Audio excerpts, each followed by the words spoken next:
ప్రియమైన దేవుని పిల్లలారా, మరి యేసుక్రీస్తు శోధన సమయంలో ఏ విధమైన శోధనలు ఎదుర్కొన్నారో అందరికీ తెలుసు. మరైతే ఈ విషయాన్ని మరొకసారి మనం పరిశీలించుకుందాం. అయితే సైతాను కలిగించే పరీక్షల్ని ఎదుర్కోవడానికి పవిత్రాత్మ యేసుక్రీస్తును ఎడారి ప్రదేశానికి తీసుకువెళ్ళాడు. అక్కడ యేసు 40 రోజులు ఉపవాసం చేశారు. ఆ తర్వాత ఆయనకు ఆకలి వేసింది. సైతాను ఆయన దగ్గరకు వచ్చి, నీవు దేవుని కుమారుడు అయితే ఈ రాళ్ళను రొట్టెలుగా మార్చు అని అన్నాడు. యేసు సమాధానంగా, మనుషులను బ్రతికించేది కేవలం ఆహారం మాత్రమే కాదు, కానీ దేవుడు పలికిన ప్రతి మాట వలన బ్రతకగలడు. ద్వితీయోపదేశకాండం 8:3 అని వ్రాశారు అని చెప్పారు. ఆ తర్వాత సైతాను ఆయన పవిత్ర నగరానికి తీసుకువెళ్ళాడు. అక్కడ దేవాలయం మీది ఒక ఎత్తైన స్థలంపై నిల్చోబెట్టి, నీవు దేవుని కుమారుడు అయితే క్రిందికి దూకు, ఎందుకంటే నీకు సహాయం చేయమని దేవుడు తన దూతల్ని ఆజ్ఞాపిస్తాడు.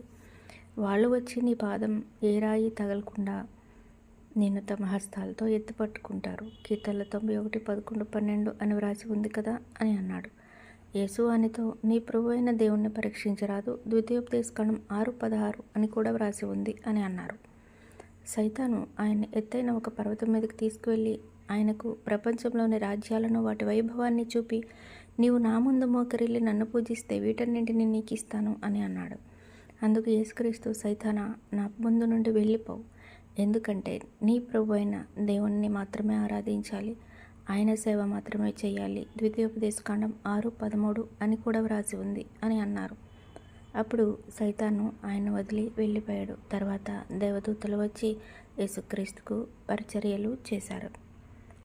ప్రియ సహోదరి సహోదరులారా, ఇక్కడ యేసుక్రీస్తు ఒక మాట అన్నారు. అది మళ్ళీ మనం జ్ఞాపకం చేసుకుందాం.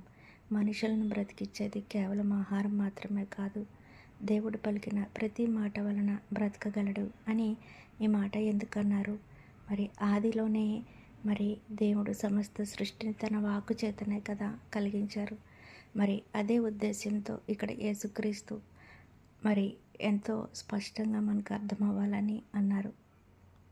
మరి యేసుక్రీస్తును సాతాను శోధించి క్రిందికి దూకమన్నప్పుడు కూడా ప్రభువైన నీ ప్రభువుని పరీక్షించరాదు, శోధించరాదు అని ఎందుకు అన్నారంటే, ఇంకా తండ్రి చిత్తము నెరవేరవలసింది చాలా ఉంది, వాక్యం నెరవేర్పు ఇంకా చాలా ముందు ఉందని ఉద్దేశంతో ఇక్కడ మనకి ఆ విషయం తెలియజేశారు.